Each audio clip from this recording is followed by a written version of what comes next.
Hey bestie, welcome back to Becky Does Stuff. I'm Becky and I do stuff. In this video, I wanted to talk about the stigma around going no contact with a family member and how I feel like we should stop telling people to forgive their family members just because they're family. Now, I don't know about you guys, but when I think of family, I think of my close loved ones, people who I love and who love me back and who care about my well-being, my mental health, my physical health, and obviously people who I do the same thing for. Now, to me, blood relation does not equal family. I have plenty of people in my family who, for one reason or another, I've decided to go no contact with. And to this day, I stand on all of those decisions. And whether I've reconnected with these people down the road is kind of unrelated, because I don't feel like just because you go no contact with someone, it doesn't mean that you can't meet up again in the future. But I think forgiveness is earned, not owed. As a kid, I was definitely very passive. For the sake of keeping peace, I agreed with everybody, I went along with everyone, and never really pushed back too much when I felt uncomfortable in any way.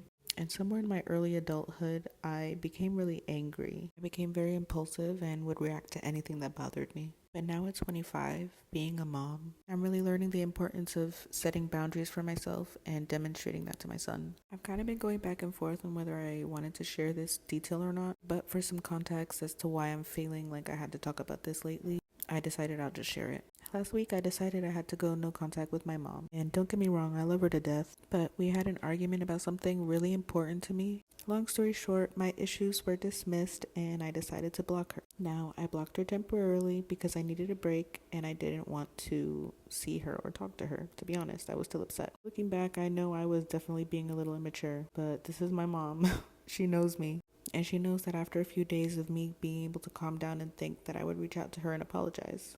However, in retaliation of me not speaking to her, she decided to give my phone number to a male relative in the family whom I've not spoken to in over 10 years. Someone who I have a lot of negative experiences and memories with and who I don't speak to anymore. This family member called me out the blue, and when I answered, I was not expecting him to be on the other end of the line. That really triggered me, and that was a boundary that my mom knew better than to cross. She knows my feelings on this family member, and it was very upsetting and triggering for me.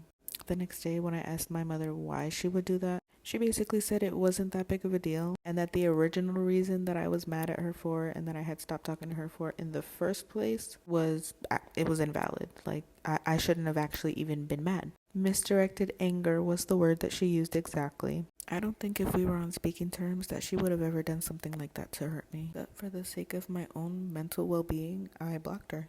I won't talk too much about the details of the argument because I could honestly sit here for 2 hours. But what I really just wanted to say was a message for anyone who's going through a similar struggle with a relationship right now. And while I'm talking about familiar relationships, this could absolutely relate to a romantic one as well. You do not deserve to have your boundaries crossed for the sake of maintaining family relationships. Nobody should be able to make you feel less than or unworthy of love and support while having full access to you and your life. I find myself a lot going back and forth between I'm doing the right thing and I'm being too harsh. But honestly, it's okay for me to be a little bit selfish. If I'm noticing that certain people in my life are causing me harm, mentally, physically, or otherwise, then why should I feel bad for removing that? There's such a big stigma around going no contact with family members, especially parents, especially mothers. And I know that my mom loves me.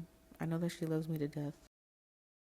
But I can't lie, the anger and betrayal that I felt is still there. And in that state, I'll never be able to have a rational conversation with her. According to Google, in 2026, going no contact with your parents is becoming increasingly common, affecting almost 40% of Americans, yet it is still heavily stigmatized.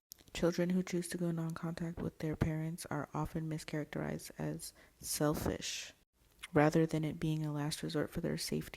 People often face judgment, guilt, and the pressure to reconcile, particularly regarding mother-child estrangement. We're called too sensitive. We're told that it was never that deep. People often face societal pressures when explaining their decisions to others, and they may face pressure from extended family or friends. And you just carry a lot of internalized shame. Even though going no contact with people who clearly affect your mental health has been a proven proactive step for mental health, many individuals will still experience lingering guilt and grief.